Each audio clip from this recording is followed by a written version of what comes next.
And we've got all the right in the world on our side. And there ain't no reason to be afraid. And there ain't no reason to not take the challenge dead on. Because I'm going to tell you who we come from, folks. We don't come from some weak, jellyback, spineless people. That's not who we come from. None of us. And it doesn't matter what color you are, what nation your folks hail from, how much money you got. We all share the same name. We are Americans. And at Bunker Hill, there was Americans. And at Fredericksburg and Gettysburg, there was Americans. And at Iwo Jima, raising that flag on Suribachi, it was Americans. And at Pork Chop Hill, there was Americans. Quezon, there was Americans. And on 9/11, there was Americans who ran towards those burning buildings. That is who you share your heritage with. You do not share your heritage with a weak and ineffective people who cower at the sight of trouble. You share your heritage with a strong and brave people who are determined to hold on to their freedom and for the freedom of future generations. Guys, it's time for us to stand up and be that generation. It's time for us to stand strong and proud and remember who we are. That we are Americans. And as long as we stand as the vanguard of freedom in this nation, freedom will survive people. Not only survive, but will thrive. So guys, it's time to put on our packs. It's time to fix those bayonets. It's time to get ready. We got a fight on our hands. And our fight is not for us, for all those generations that's going to come behind us. Let's save America, folks. We hold these truths to be self-evident. That all men are created equal, that they are endowed by their Creator with certain unalienable rights, that among these are life, liberty, and the pursuit of happiness. Hey, folks, welcome to the program. We're going to have an interesting program today. You know, the world changed basically overnight. We're going to talk about that. We're going to talk about Donald Trump, and facing off what's the merchant of death.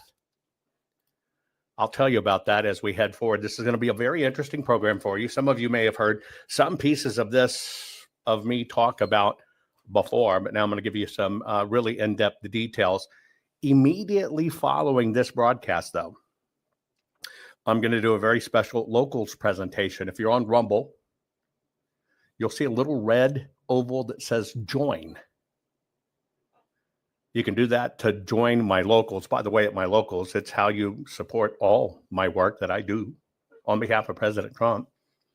When it comes to what happened in the elections, how do we have prosecutable evidence? You know, it's a long, drawn-out process, but that's when you support locals, you're supporting that.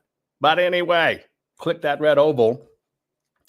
You we'll have an interesting discussion. I think you will significantly be interested in what I have to say. Now, today's program, right, is brought to you by the fine folks at CB Distillery. Look, I've got this for you. I'm going to make it real simple. There's 2 million people that enjoy CB Distillery, and I'm one of them, right? My bomb go-to, all right there. The CBD relief stick, right there. That is, let me get my cameras to grab a hold of that. Hang on, let me touch it. Maybe it'll do it. That's the bomb stuff right there. This enables me to sleep. Yeah, they have CBD that will work for you to sleep, but this one,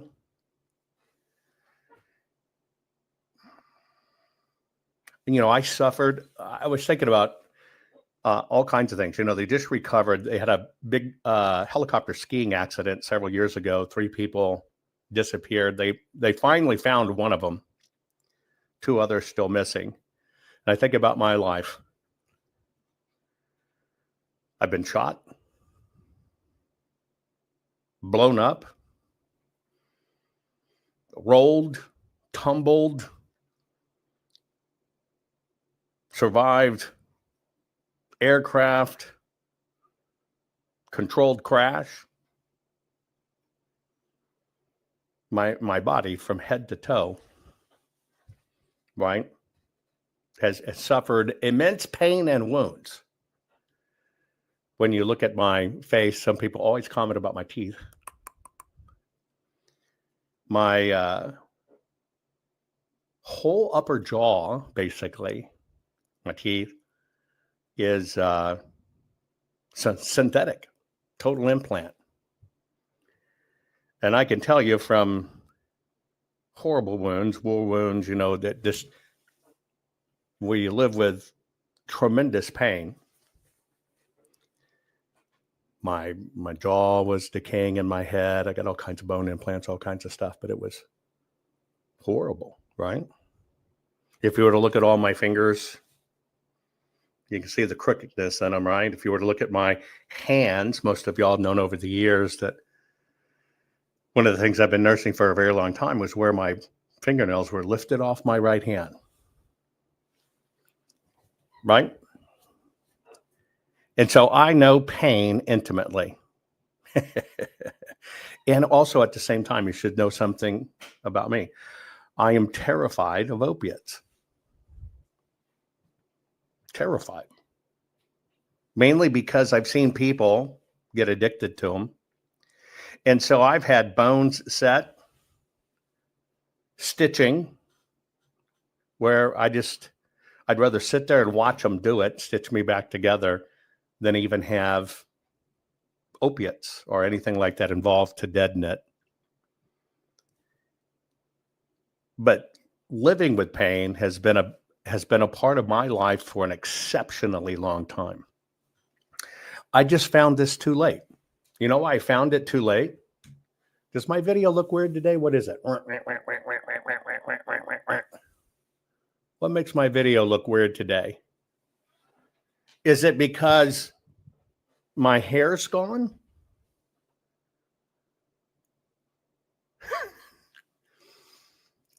People are saying in chat, somebody just applied the roll-on.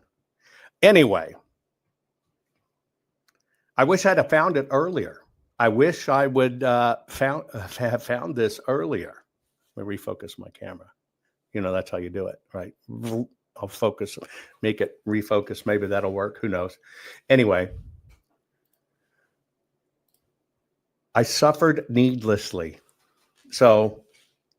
But I got to tell you, as much as I wouldn't do opiates,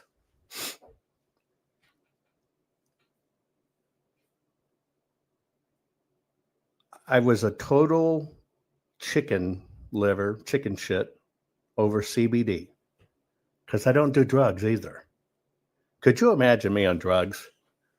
Yeah, I've smoked marijuana a couple times, truly. Never done cocaine, never done speed, anything like that, right? Because, boy, could you imagine me? I'm intense enough. Anyway, I don't even like having a buzz. I've only been drunk maybe twice in my whole life. First time was at 16. Second time, I guess I was only about 20, whatever. Anyway. And so I stayed away from pain relief, right? In the CBD realm, because I was terrified of CBD. Not terrified. I was just one of these people. Oh, it's marijuana. That's bad. That's bad stuff. I was just a dumbass. I got to tell you that. Yeah, you can't imagine me on cocaine. I can only envision myself, right? Be like a super mega fat chick in corduroy pants trying to run the 100-yard dash. My thighs would rub together and I'd bust into flames, right? I'd just do it. And plus, one of my very dear friends, Major League Baseball star, World Series All-Star, lost his life to drugs. He couldn't kick it. And I watched what he did. Ken Caminiti, you probably know, tough warrior. And so for around me, I've always been afraid of these things. And so I equated it inappropriately to CBD. I did. Some people are saying in chat, don't worry, I did enough for all of us. I know. I just don't think I'm glad I stayed away from it. God was telling me to stay away from it. But what I did is I let it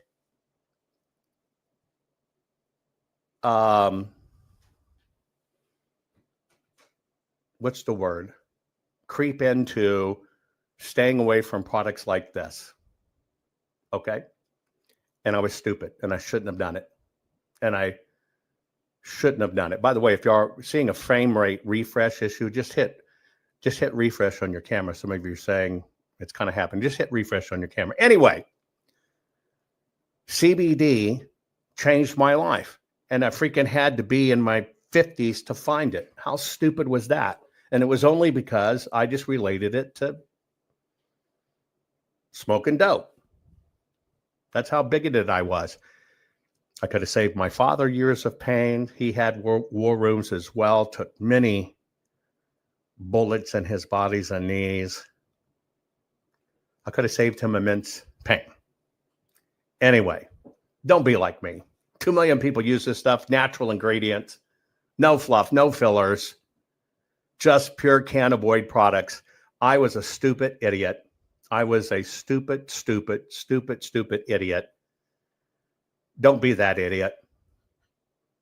Here's a code you can scan. This stuff's the bomb.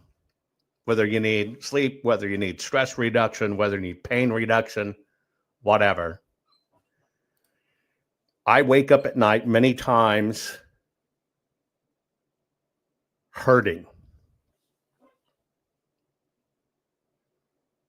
Usually goes along with the pain for me. It puts me back in a traumatic event. I relive it.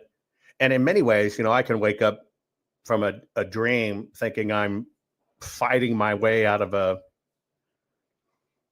locked room where I've been locked in it, and I got 8 people between me and the door, you know what I mean? And you got to battle your way out. And I'll wake up from that dream. I'm always hurting in that. Well, of course, it's my damn arms and legs and stuff. But I'll roll over, grab this. I kid you not. Roll it on. And pain stops. Now, you got to understand, for me, that kind of goes with pain and sleep, kind of goes together.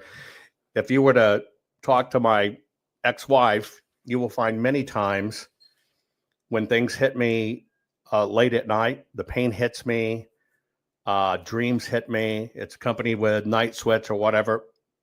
More than one time, I would literally grab her, toss her out of bed, rip off the covers. I'm still asleep, thinking I'm looking for an attacker or a device or snakes or whatever the case may be, right? And it can be hard. And it was all related to my sleep and other pains. This stuff set me free. I wish I wouldn't have waited to my late 50s. This stuff set me free. And I'm not polluting my body at the same time. I can't rave enough about it. Anyway, look, this isn't going to last long. You got a very short time. Stay on it. cbdistillery.com. cbdistillery.com. Use your promo code. Get 25% off. I didn't mean to go that far into it, but it was just it. Why? Because I was thinking about pain. And I had one of them the other night, and I grabbed it, and I rolled it on, and I'm telling you, within seconds, I'm out. I don't even lay there with it throbbing anymore. It is that fast. I can't explain it. I can't explain it other than it's transdermal, so it's topical. But the other stuff, you used to wait for something to get in your body, to get to the area of pain, to go through your gut system or whatever. This is kind of like laser focus. Yeah, laser focus. Anyway, also, hey, you're going to want to do this. Silver is almost at $50. Gold well over 4,000. Come on, folks. Get your brain fed. That's all I want you to do. Now's the time to protect your money with gold and silver, right? Get your free gold and silver kit today. The markets are going nuts. Things are cooking. Governments are storing gold more than ever. You've got to literally take care of it. Gold's at 4,062. Some people are, just paying attention, saying, I've doubled my money with silver. Yeah, remember when I started telling you about this, gold was 1,400, 1,500. Nobody believed when I said it's going to go to 2,000. Now it's at 4. But this is not about investing in gold. Something totally different. It's a covering your ass with gold. Basically, if you have a IRA, 401k, etc., do it. Anyway, folks, if any of you are having any issues with audio or video, right? I think I've got everything set on my end. You should be able to say you should be able to see, if my lips aren't in sync, reset it.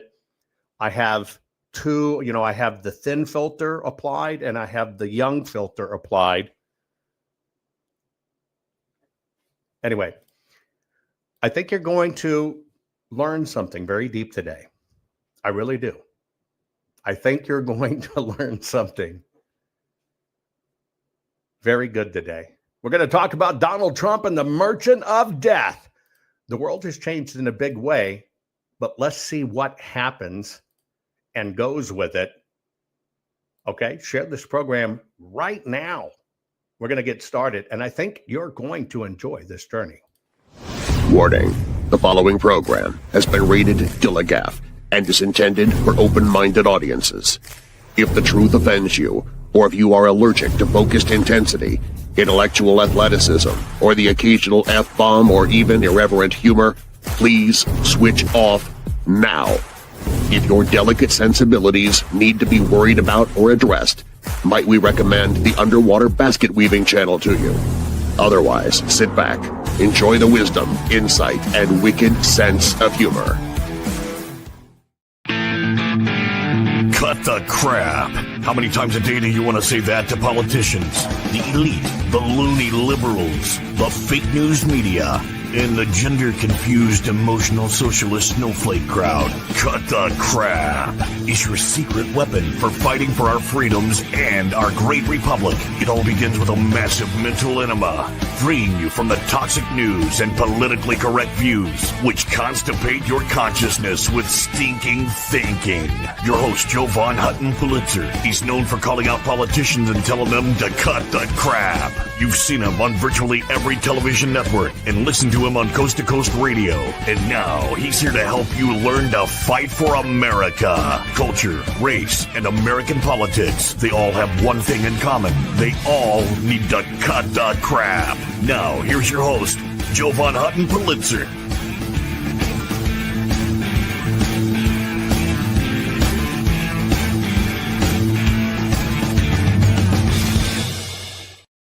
Okay, folks, we're going to talk about Donald Trump and the Merchant of Death.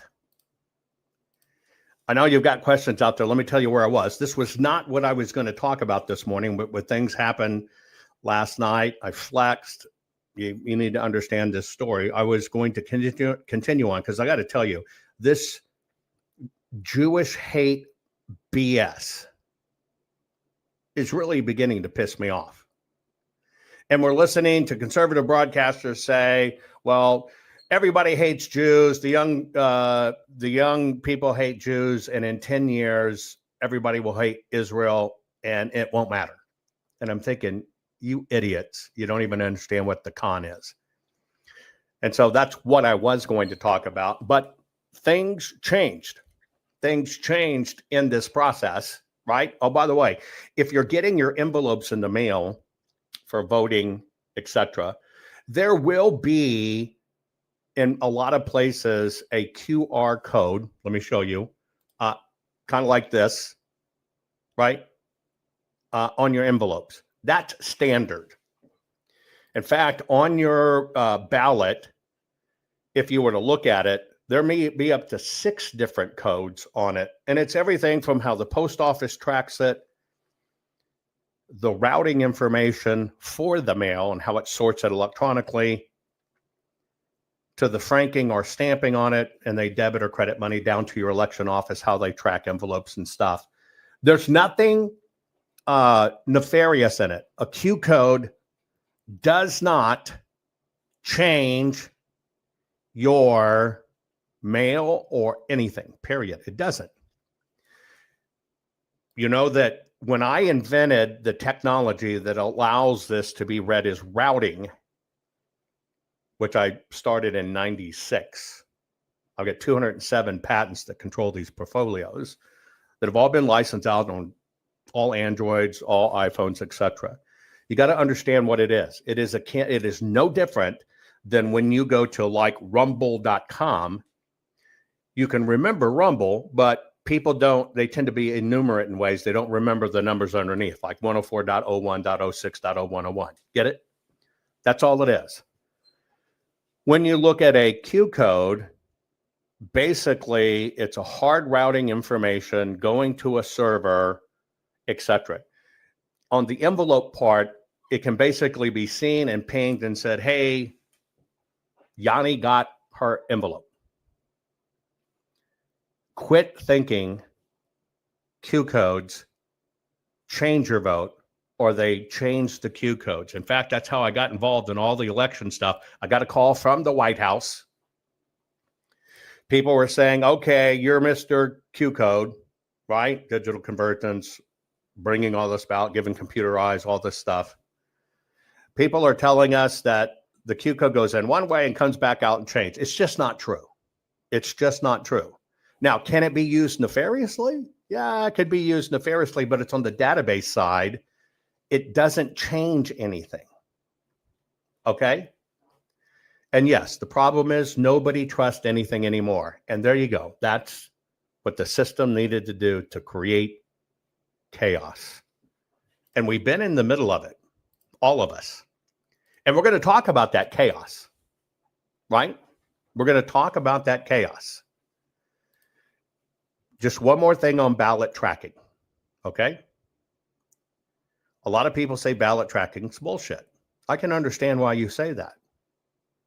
I mean, I sit here, I'm the guy that brought you the platform where every piece of paper in the world can talk this way, right? It can take you to your payment. When you go through an airport and you don't have a boarding pass anymore, you do it to the phone, you show the QR code. That's it. We lived in a world way back when where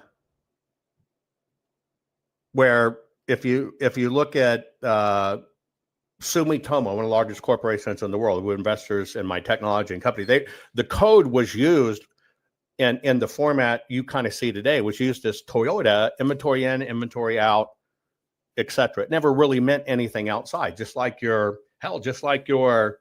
code, which you'll see on. So I made a barcode mean the internet and gave it a different code where you could take it elsewhere, right? Now your phones do it automatically. Those didn't mean anything except inventory in, inventory out. What was the product description?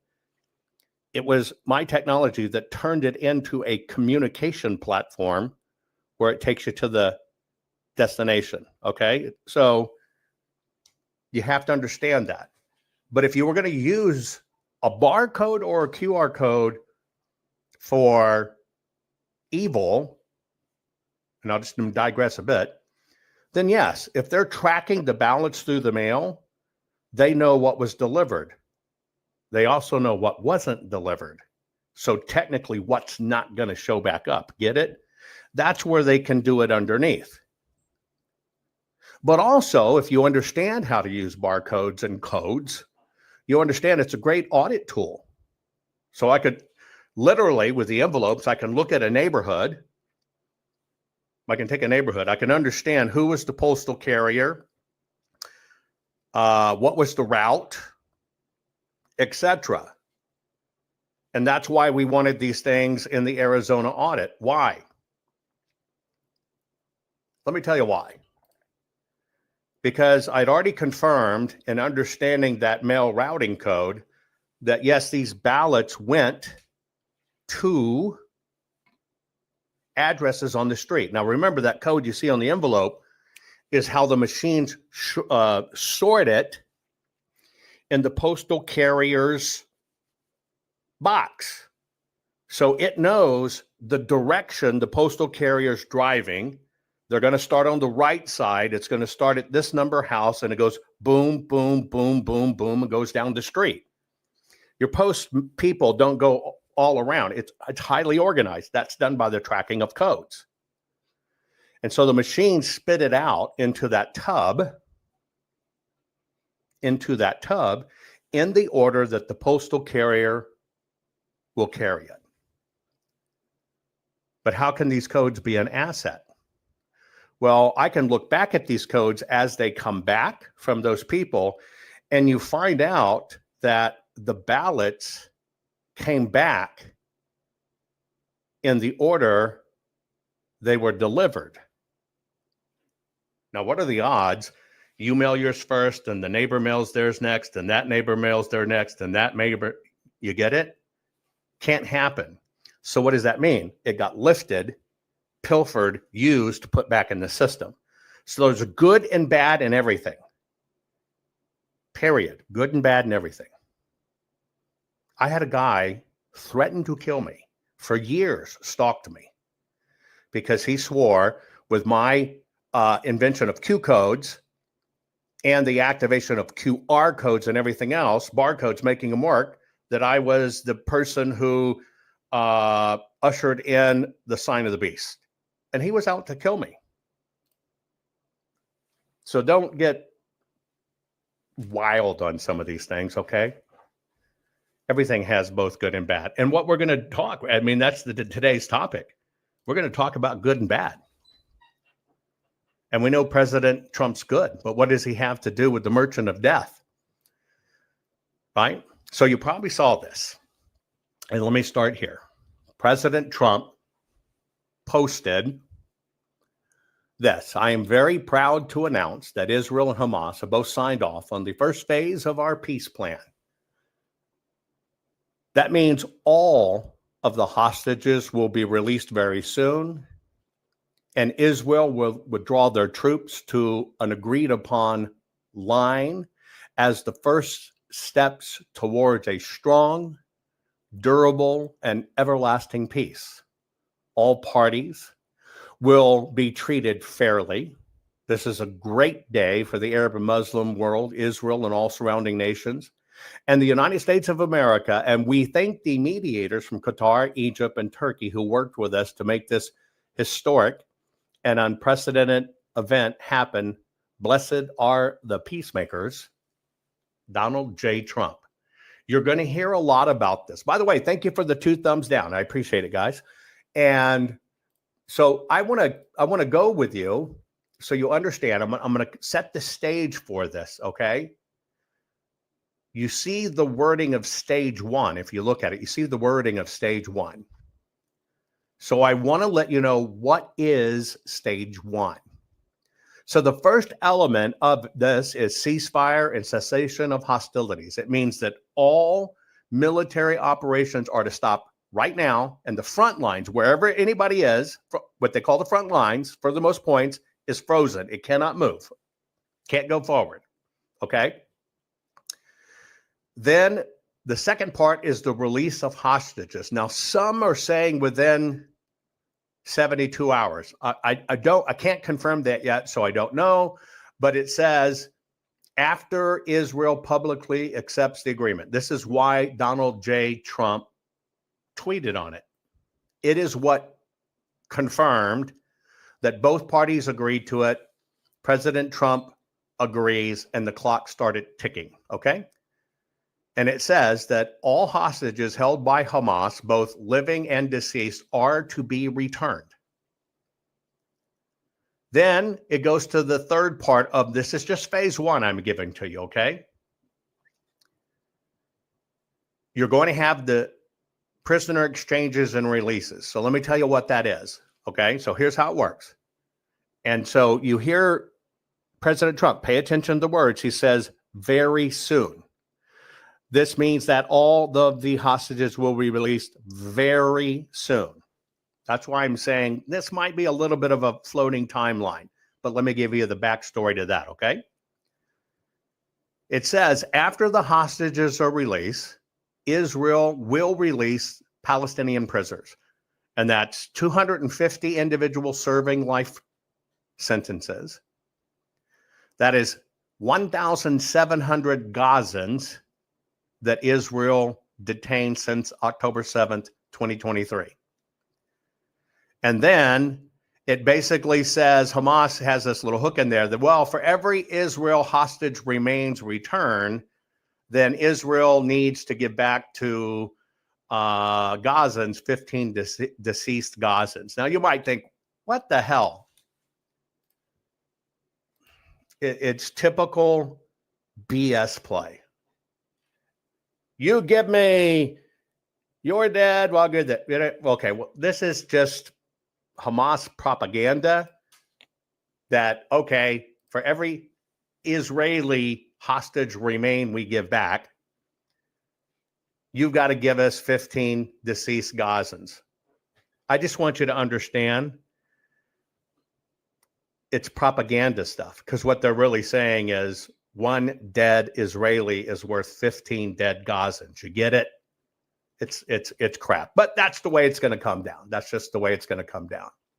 And then what happens is after that's done, Israel would withdraw its forces and do redeployment. So Israel will withdraw forces from populated areas in Gaza to a predetermined line, although a full withdrawal will be staged, and it's got to be contingent upon all of the conditions I just told you.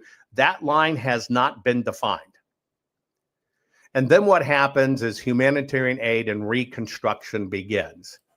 This is where it gets wonky, because you see all these people saying Israel is homicide, creating genocide and stuff. People just don't pay attention. Hamas would steal the aid that was constantly there.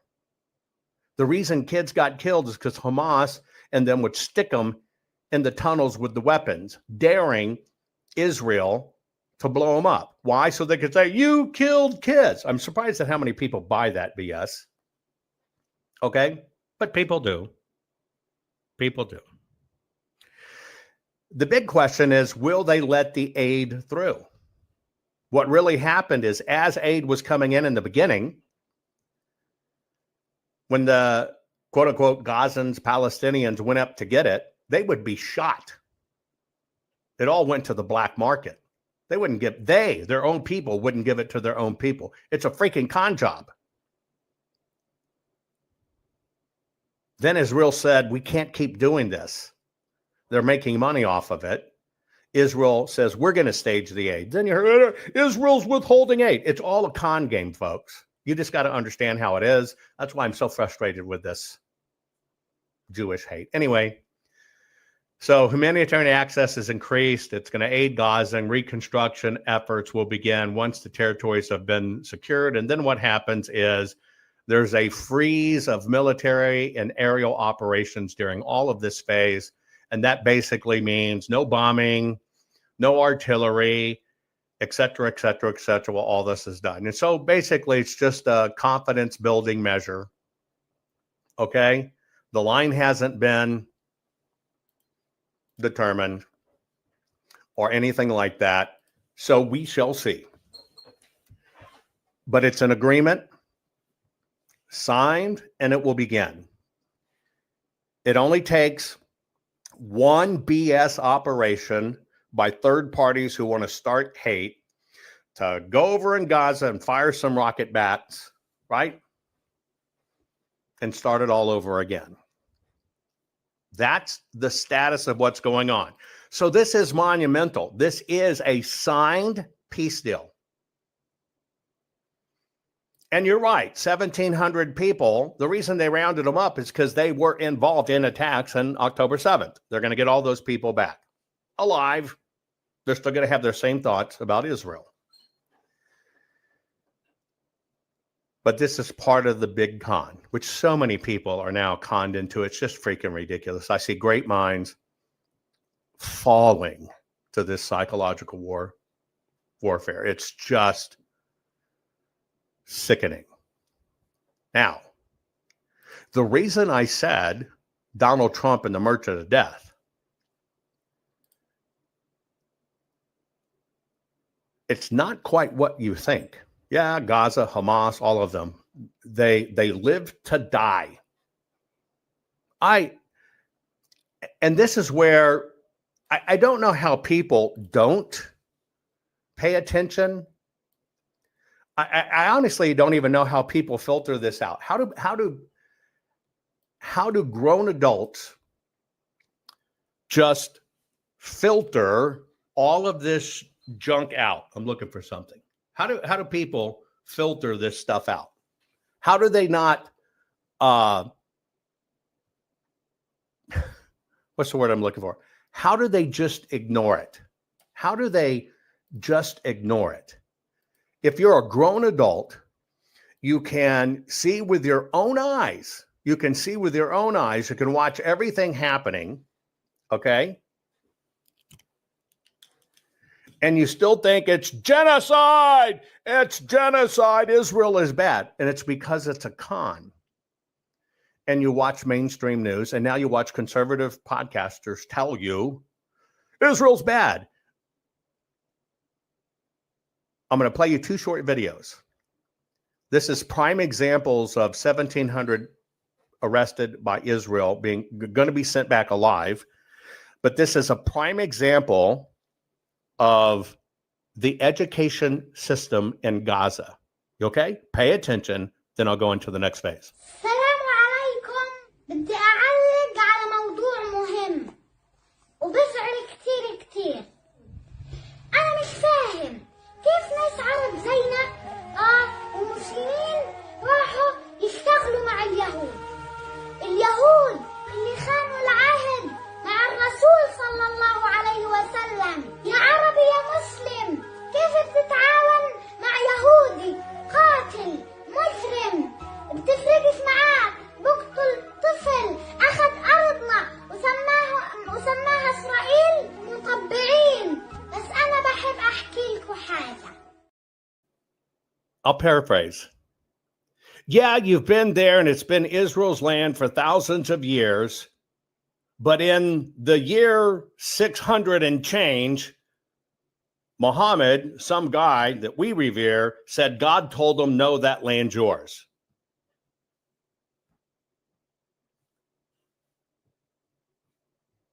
I mean, you can see the lunacy of that, right?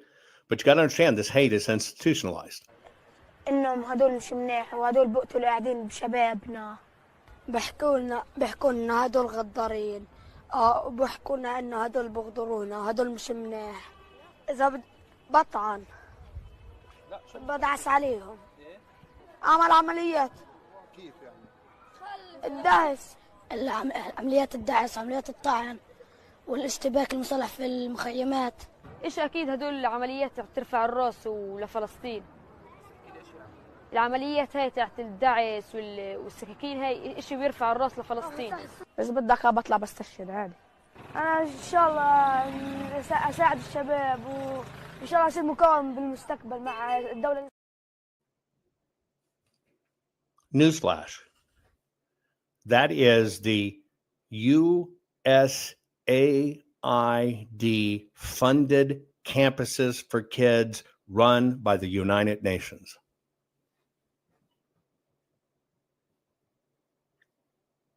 All these idiots choose Netanyahu's creating genocide. Ignore stuff like that. So you got to understand it's a culture. It is a culture of death. Now, how does this relate, right? How does this relate? And yes, they're teaching this in American cities now. You're teaching kids this. They teach Gazan kids that Jewish mothers grab Arab kids, drain their blood, and that's what they make the matzah out of.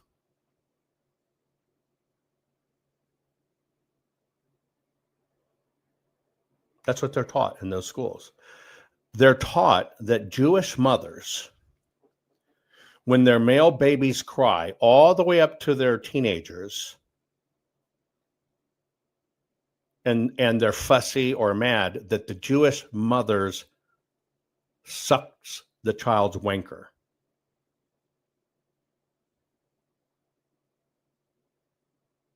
That's taught in school.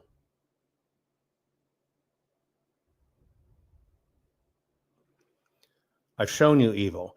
And that's why I say the merchant of death, because you need to understand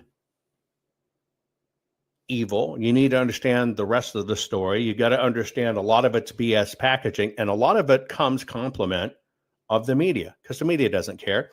And you go back to that Pulitzer Prize winning photo in the 70s that all of us saw of IDF soldiers pointing guns at a little bitty kid who's throwing a rock at them. Right? You know that photo. Won a Pulitzer. It was staged. They told the kid, pick up a rock and play like you're throwing it so they could get that image. Total crap. Total con job. Total con job. But out of all of this, there's a ending in peace and light that comes with it. Here's what you need to know. Donald J. Trump has been nominated for the Nobel Peace Prize because of this. Remember, we didn't even know who Barack Obama was, and all of a sudden he steps in at the Democrat convention instead of Hillary. We get him, and even before he's president, he wins the Nobel Peace Prize.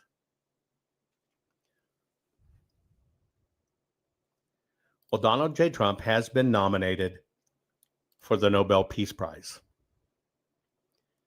We're days away from the final decision on who's going to get the Nobel Peace Prize.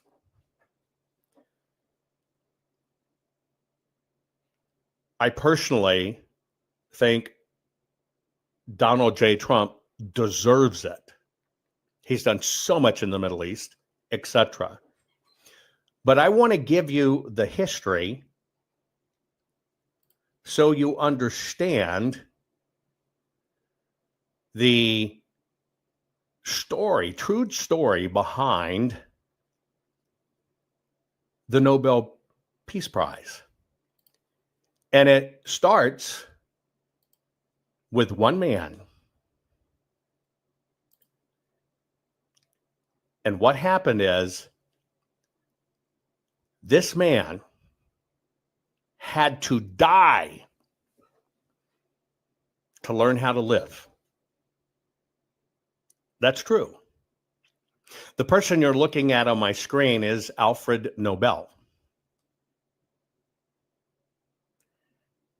And, you know, in the Bible, it says, let the old man die for the new to begin.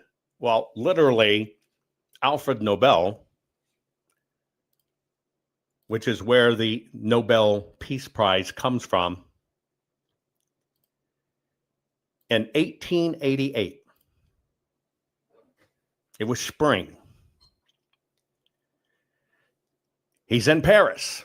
Everything is kind of waking up from winter. I don't know if you've ever been through Europe or whatever, but you can imagine it, right?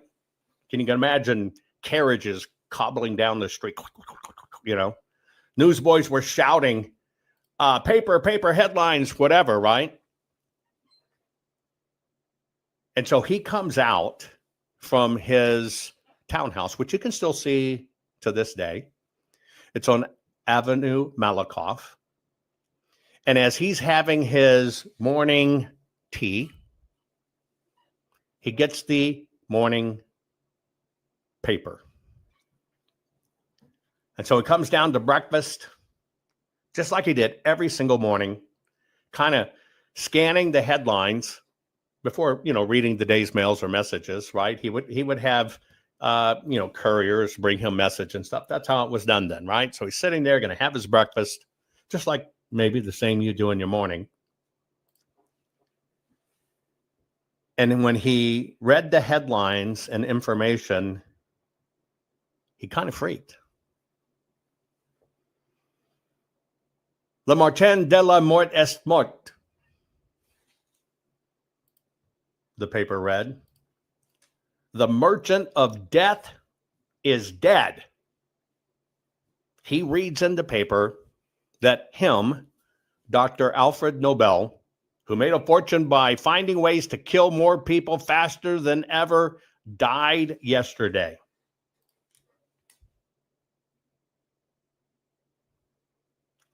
Yes, he reads his own obituary. It's right there in the paper. You can imagine he had to blink. He's confused. He read it again and again. And basically the headline is his own freaking name. Alfred Nobel is dead. The merchant of death is dead. Except he's sitting there reading it. He's not dead. See, the paper had made a mistake. The paper had made a big mistake. It wasn't Alfred who died. It was his brother, Ludwig Nobel. Now, he died in Cannes, right? You know, where you see all the big movie premieres and television premieres and the south of France on the beaches and everything, beautiful people. Cannes, it's actually St. Paul de Vence. It's where I made my youngest son. I manufactured my youngest son at St. Paul de Vence and Cannes.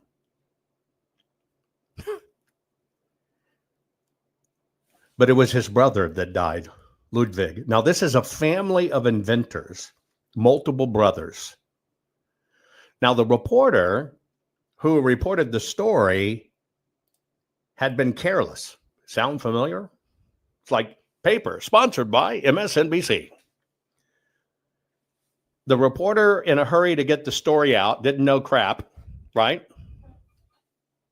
Reported that, confusing the brothers, that Alfred had died, yet it was Ludwig. But it wasn't that the paper got it wrong. It really wasn't even the fact that the paper said he died or the paper said that his brother died. That was just a fact of life. What was that issue? Here was a living man faced with his own obituary reading it. And all the world, the newspapers were saying about him is that the merchant of death is dead.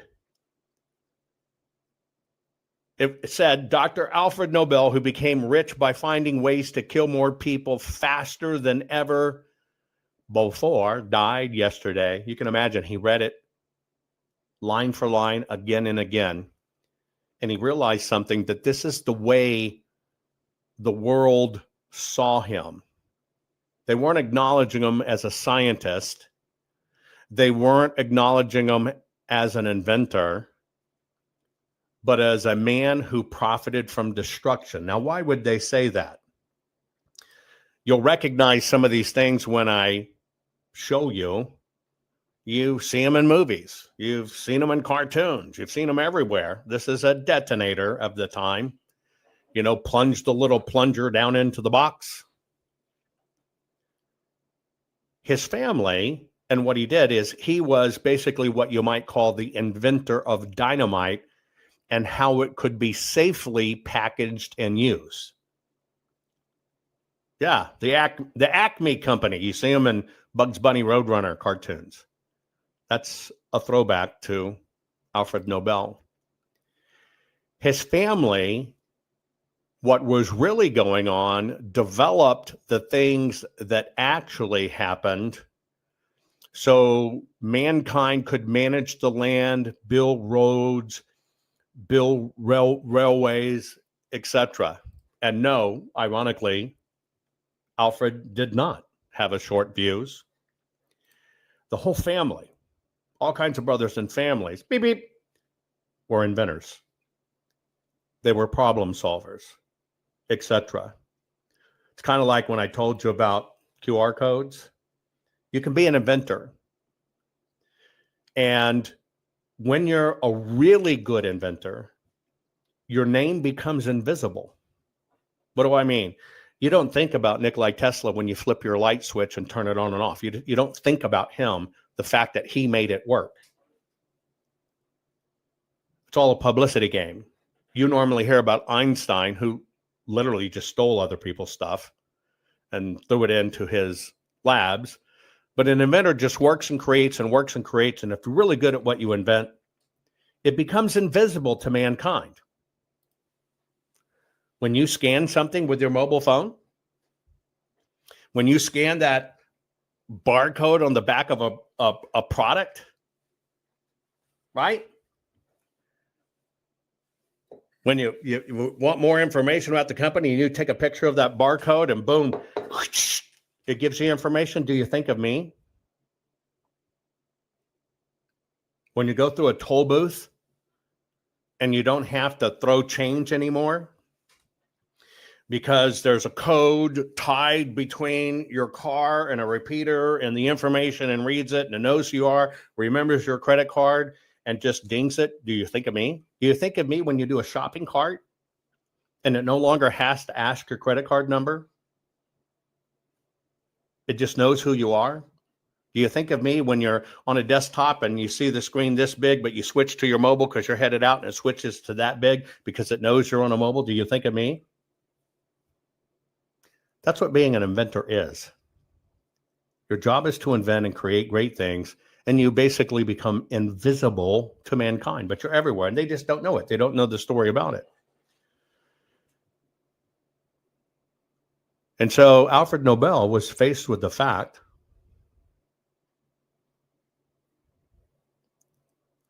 that his products are, which gave us railroads, gave us buildings, gave us rock quarries, allowed mankind to conquer the land. Somebody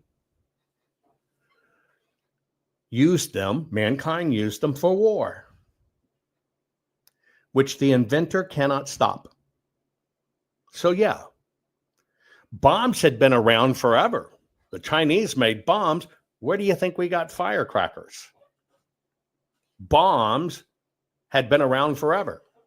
Types of bombs had been around forever. Hell, even in the Middle Ages, they take the stone, soak it in oil, pack and pack and pack like a cookie coating, right?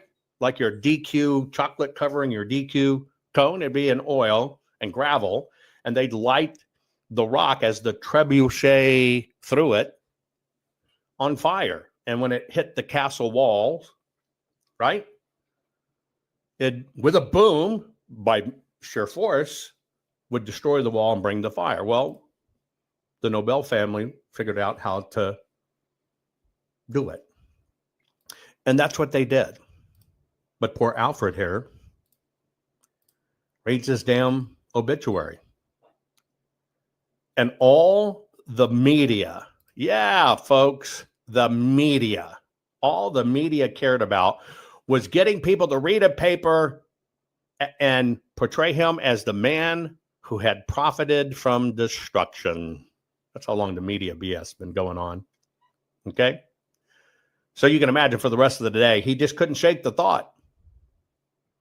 Sitting there, right? Sitting there. You can imagine the clicking talk, the ticking clocks in the room kind of being like bombs going off in his head. It just seemed louder than usual. It seemed like everybody was watching at him. They didn't see the respected inventor. They didn't see the man who was genius. They saw a man that basically made war, which was not true. Right? He had always told himself, and it was true, and this is what they invented it for, that dynamite was meant for peace, for railroads and canals and tunneling through mountains. And that's where mankind was at this time. Think about manual labor, rock picking through a mountain. They set out to make work better and more profitable and faster. So he envisioned progress. Progress was railroads and canals, all needing dynamite. It was not for bloodshed. But what the obituary showed him is what, through the eyes of the media, saw him as. It didn't matter what his intention were. They basically said, but yeah, here's the impact of this guy. And what they wrote about that impact in his mind just burned through his mind because it was like written in fire. It'd be like Firestone inventing tires, but because they invented tires, they get blamed for every automobile death in the world. Or Ford. They're responsible for every automobile death in the world. It probably happened in modern day with Democrats, because remember, guns kill people. People don't kill people. Well, Nobel faced this.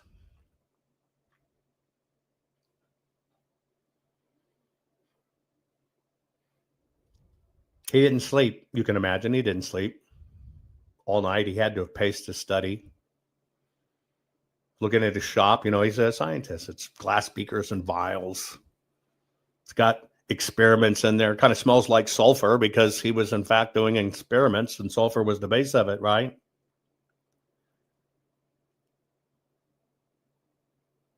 Tons of patents, which I can relate to. Tons of invention.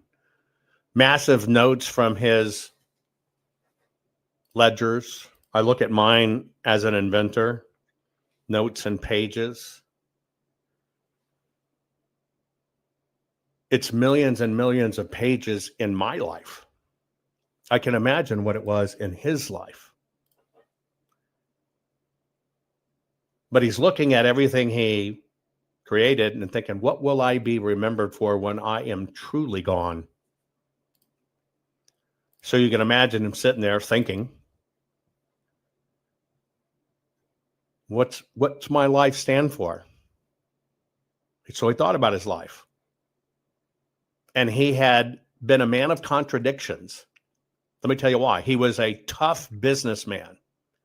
He built tremendous factories across Europe.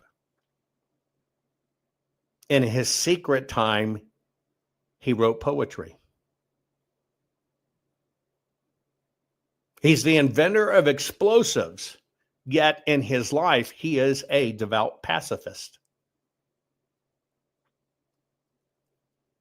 He was a dreamer, but he was known for never smiling. Ever. One of the traits of Albert Nobel was no smiles. Serious man, get after it. But inside was the man of a dreamer. And those dreams made him one of the richest men in the world. What he saw and what he faced is that riches cannot protect a name at all, and genius does not defend a conscience. I laugh sometimes when I think about even what we've all been through. I tell you, it's about you got to be true to what you are. You've got to have a legacy. I take a lot of flack for talking about PCAPs and Mike Lindell. People said, but he spent $40 million trying to save the country. Okay, if that's what makes you a great patriot, then Obama and ironically Kamala spent the most money ever to try to become president and or become president. Did that make them the best president ever? It's not about the money you spend. It's about the truth, what you stand for. It is a false measurement to say a great American hero spent $40 million trying to save America's elections. The measure of a man is what you truly do, what you stand for. And is it congruent? Is it congruent? Is it congruent? So here's a guy faced with this, right? Here's a guy faced with this. How could he overcome what the media said about him? So what he did is he disappeared from the public. He completely dropped out of public view to soul search. Truthfully, I've done this so many times in my career, it's nuts.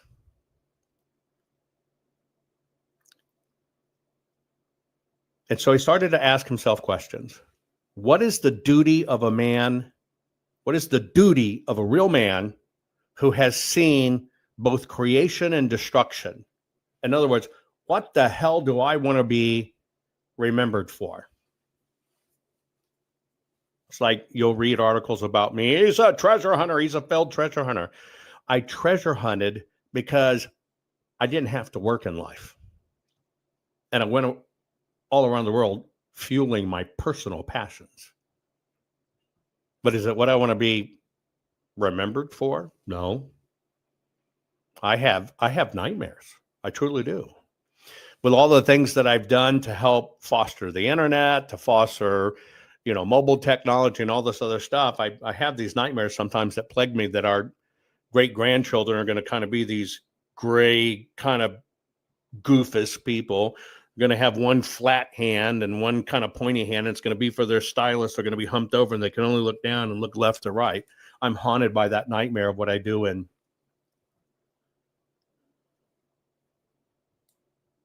technology.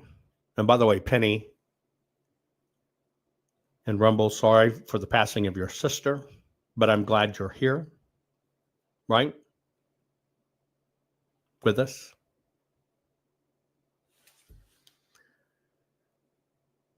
And ironic, here we are talking about people passing, but he's asking himself, what am I really known for? And science can help form humanity, but what does science owe humanity? And so what he did is he reached out to family and friends and he wrote letters. He wrote letters to great thinkers that he admired, and he asked these questions. What is the duty of a man who has seen both creation and destruction? What can science owe humanity? Few of those great close friends could actually answer those questions because those are pretty deep questions. Many just said, don't worry about it, forget it. People will forget over time. They'll just forget it, which is kind of what politicians think, right? But he knew better because history not only remembers people for what they build, it remembers people for what they break. I'll go back to that analogy on the PCAPs. Don't brag about how much of your money you've spent trying to fight for election integrity. That is a false, vain measurement. It's just signaling to people, I spent a lot of money. Obama spent a lot of money to become president. Did that make him good? No, he broke the nation. PCAPs and that crap broke election integrity. And so history remembers what we build and what we break. So what Alfred Nobel decided is that he would build something. He would build something greater than dynamite. And so he actually took several years to formulate this in his head, to try to figure out how to do it. And in November of 1895, while he's sitting in just a simple apartment in Paris, he wrote his last will and testament. Right? And you're right, guys. You're so vain, you probably think those PCAPs are about you. So after years of reflecting on it, as he scaled everything down in his life, everything. He scaled down. He's just sitting in a very simple apartment in Paris. He wrote his last will and testament. And the document was very brief. It's what I'm showing you. Barely a few pages, but its consequences are what did reach across centuries and what changed us. And here's what he said. The whole of my remaining realizable, meaning where you can extract the money estate, will be used to endow prizes to those who during the preceding year have conferred the greatest benefit on mankind.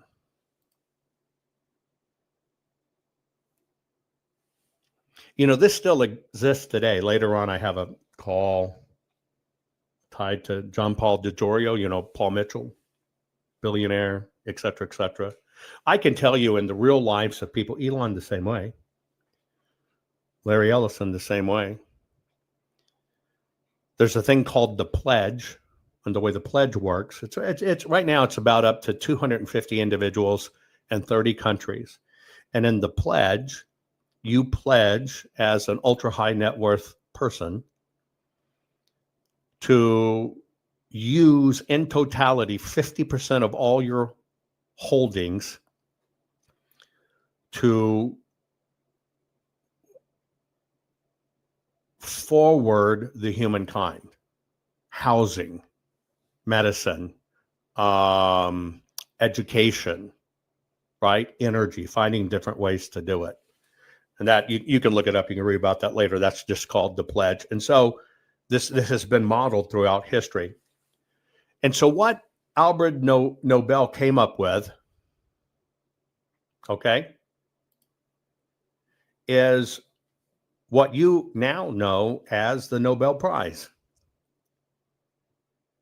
And he named 5 fields that he wanted to honor people that have conferred the greatest benefit on mankind.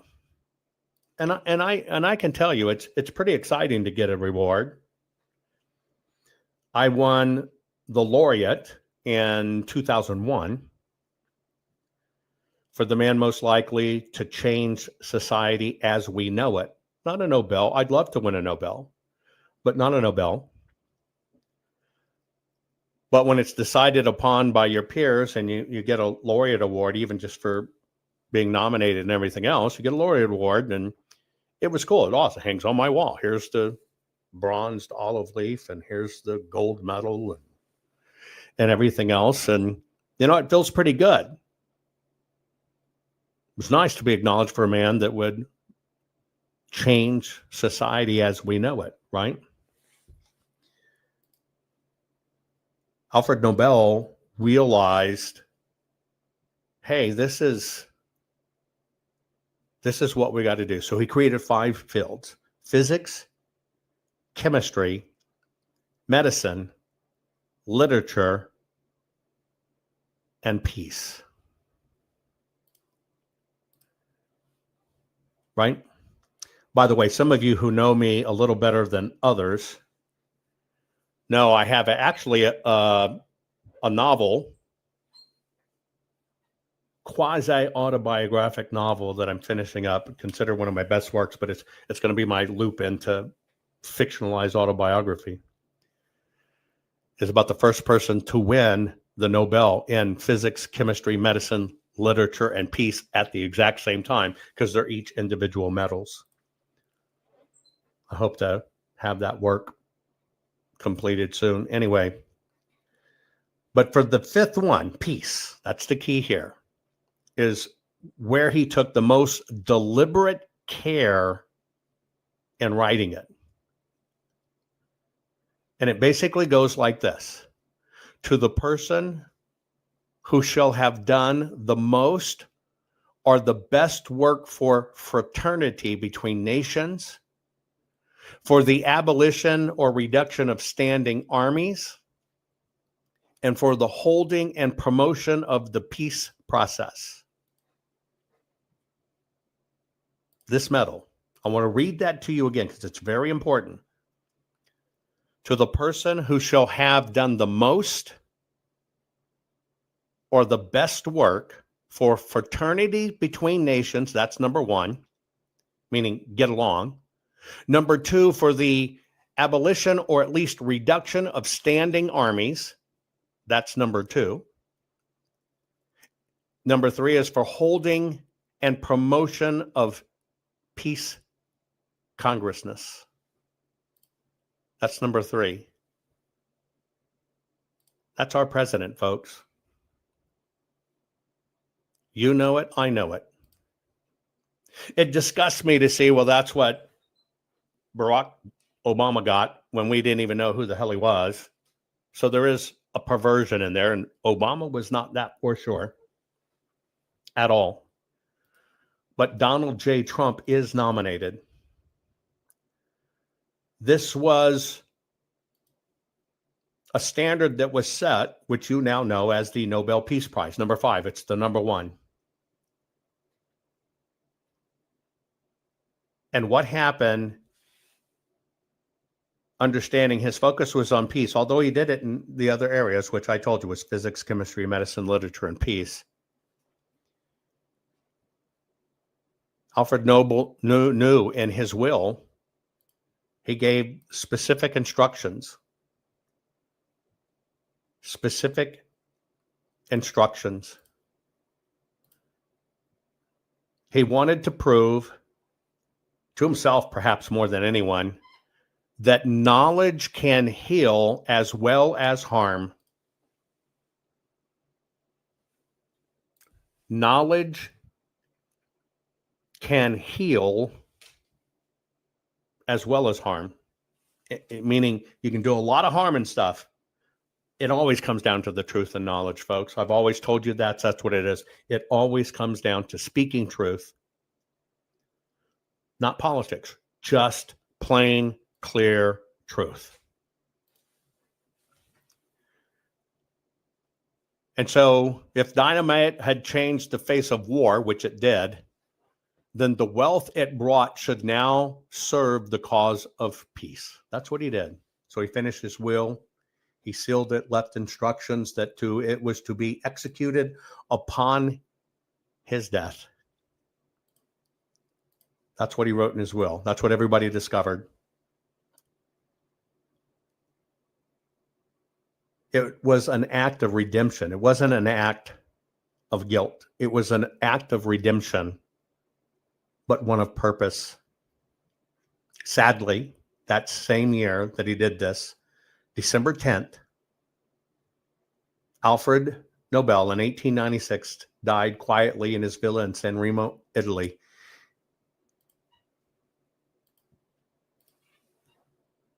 He was only 2 years older than I am now.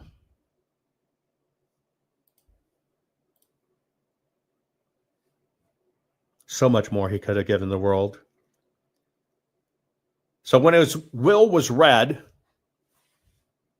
the reaction, the astonishment was just immediate, right? All of his relatives protested, of course. Governments around the world debated this. Lawyers circled like vultures. Can this even be done? This is not fair to the family. You know how the lawyers are. Well, that's what they did. They fought over it. Lawyers tried to say this document couldn't even be honored. You see, what happened is he left virtually all of his vast fortune, hundreds and hundreds and hundreds and hundreds of millions of dollars, just to create an international foundation for prizes. Newspapers went the opposite direction. The same BS con artist that wrote salacious headlines, "The Merchants of Death is dead," Dr. Alfred Nobel, who made his fortune by finding ways to kill more people faster than ever, died yesterday. The newspapers of the time called him an idiot, called it strange, called him eccentric, said he was a fool. Right? But see, his vision had already been put into place. It withstood. And so in 1901, 5 years after his death, the very first Nobel Prizes were awarded in Stockholm.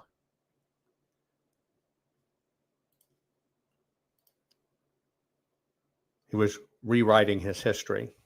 And so these awards are in Stockholm, Sweden, still where it's held today. And you get your medal awarded to you by the King of Sweden.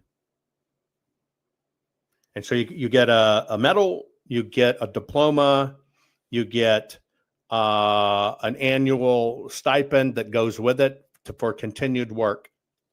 And it's the King of Sweden that hands the medals and diplomas to scientists, writers, and humanitarians. And each of these medals, of course, bear the face of Alfred Nobel, the man who had once been condemned as the merchant of death. The very first one shows you how times changed, shows you how institutions get hijacked. Anwar Sadat, why we still have this Gaza, Hamas, ISIS shit today, was one of the people in recent history got one. Obama got one. And it's kind of funny how they all become political. But the first year, the very first person to get the Nobel Peace Prize, somebody who truly deserved it, which was truly authentic, and that was Jean-Henri Durant, the founder of Red Cross. Frederick Passy, pioneers in the peace movement. Back when Red Cross wasn't helping illegals across borders and laundering money.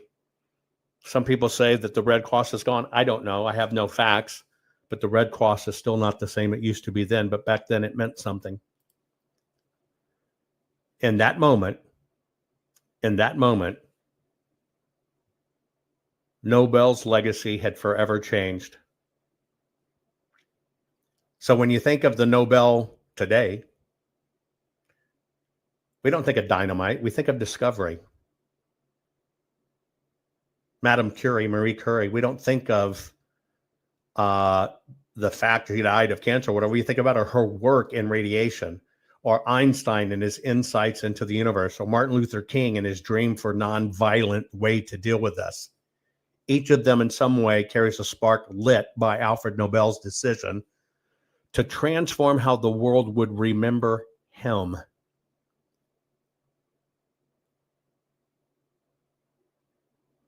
It's easy to see the story as one of guilt, but it's really more than that. It's the story of a man awakening, of a man who read and awoke by reading his very own obituary, forced to confront what truly matters, what any of us will leave behind when the final headline is written.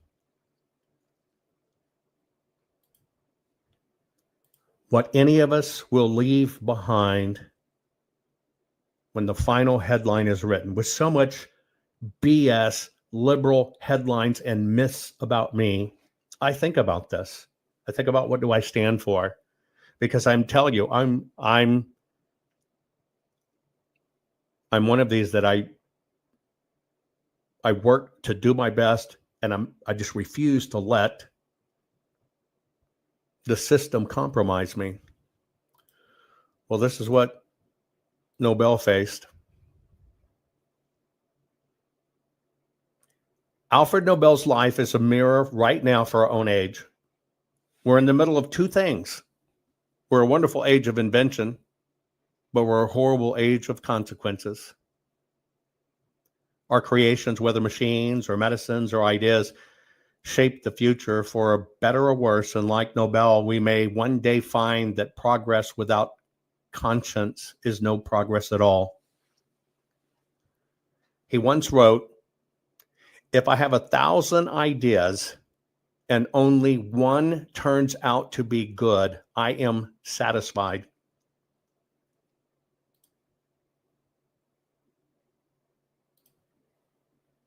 That's a big deal. In the end, he discovered that his best idea ever was not dynamite or engineering or chemistry. It was a belief that those who actually serve humanity deserve to be remembered more than those who destroy it.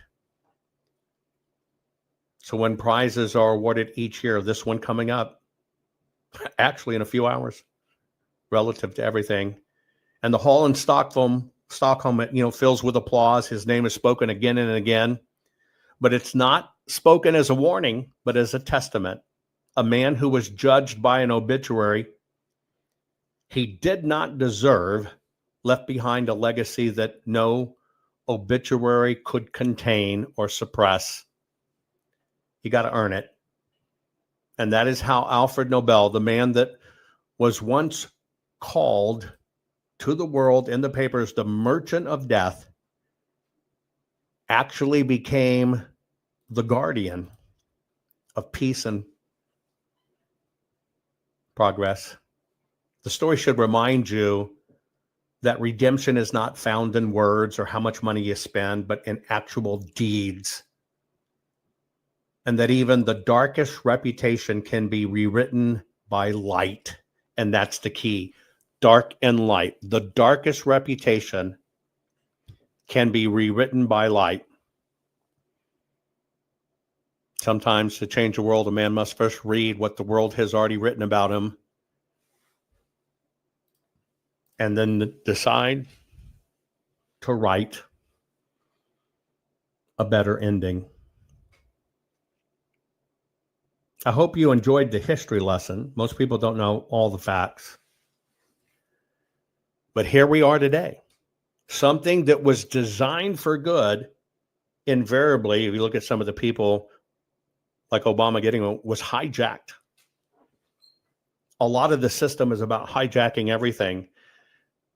Our goal should be to return to good, not equity, but performance. It's not a prize to give everybody who practices chemistry a medal just because they're there. It also has nothing to do with skin, race, color, or religion. It has to do with effectiveness. We've lost that in society. We got to get back to it.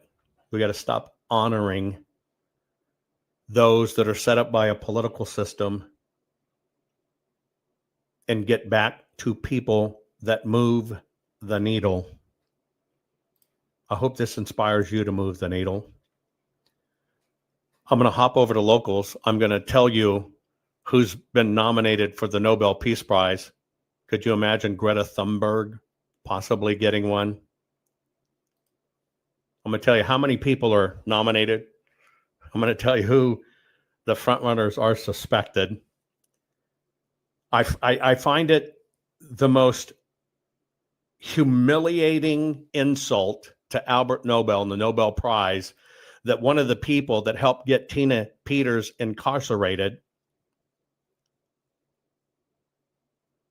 saying it was a 6-degree polynomial, 1 out of 8 billion chances to be correct, claims he was nominated for the Nobel Peace Prize. It's a joke. Total joke. And what a disgrace to Alfred Nobel and his memory. Join me over at Locals Next. Watch the chat. I'll give you the link. I'm going to tell you what's at stake, who's leading, etc., for the Nobel Peace Prize that's about to be awarded. Join me there, please. Would you ever eat government vaccines? Feed your family hormones or antibiotics? Never ever do that to your family. So why buy beef the same way you've always bought beef? You're buying meat glue bonded, hormone-filled, antibiotic-riddled grocery store meat. Say no to supermarket medicated Franken meats and say hello to NeverEverBeef.club. Always 100% USDA prime or high choice. That's restaurant grade. Never Ever is not ever just select beef or even standard or ungraded store branded meat. It's simply the very best cut and tasting steak you have ever had. We have never ever given our herd hormones, antibiotics, or even mRNA vaccines. Never ever. Pure blood genetics. We've raised our herds this way for over 30 generations. They simply have never, ever had antibiotics, hormones, or killer vaccines. Grass-fed the way nature intended, in almost 500,000 acres of high pasture environments. Finished off with non-modified feed crops we grow ourselves. We even own our own 210,000 square foot processing plant. And as an added bonus for our NeverEverBeef.Club members, we age our steaks in our state-of-the-art 780,000 cubic foot aging facility. Only top restaurants do that, so they can charge you $100 or more for a little bitty steak. We age our meat because we want you to have the very best restaurant quality USDA prime or high choice, pure blood, purebred beef at a price your family can afford in these financially challenging times. Sure, you can keep paying the price for supermarket cheap, standard, and ungraded store meat brands if you love feeding your family Frankenmeat. So never ever settle for less. Join our NeverEverBeef.Club. Take control of your health and your family food supply right now. Join NeverEverBeef.Club. We are real people with real families just like you. So we personally customize your order right over the phone. Now that's customer service. And there is absolutely no obligation when we call. You decide what bundle is best for your needs. No hormones, antibiotics, or even mRNA vaccines. Never had them and never ever will. Never ever cut corners on your food supply or family's health. Join NeverEverBeef.Club now